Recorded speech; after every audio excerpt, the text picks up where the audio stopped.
হন্ডুরাসকে 2-0 গোলে হারিয়ে আর্জেন্টিনা তাদের বিশ্বকাপের প্রস্তুতি শুরু করেছে। তবে কিংবদন্তি লিওনেল মেসি এই প্রীতি ম্যাচের একাদশে ছিলেন না।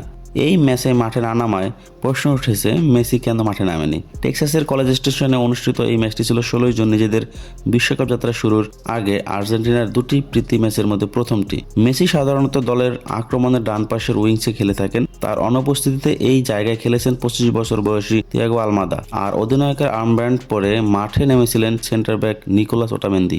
শিগগিরই 39 বছরে পা দিতে যাওয়া মেসির সর্বোচ্চ শারীরিক সক্ষমতা ছাড়া এই গ্রীষ্মে বিশ্বকাপ শিরোপা ধরে রাখা আর্জেন্টিনার জন্য কঠিন হবে।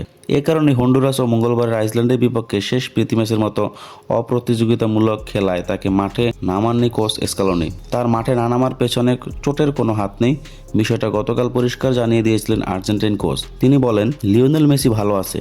লিও শুক্রবার দলের সাথে কিছুক্ষণ অনুশীলন করেছে, যেটা গুরুত্বপূর্ণ।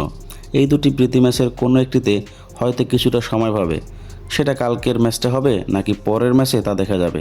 তবে সে অনেকটাই ভালো আছে, এটা আমাদের জন্য স্বস্তি দিচ্ছে। এই গ্রীষ্মে ক্যারিয়ারের ষষ্ঠ বিশ্বকাপে অংশ নেওয়ার জন্য অধীর আগ্রহে অপেক্ষা করেছেন লিওনেল মেসি। তার বাম পায়ের হ্যামস্ট্রিংয়ে হালকা চোট থাকলেও তা থেকে সেরে উঠেছেন তিনি।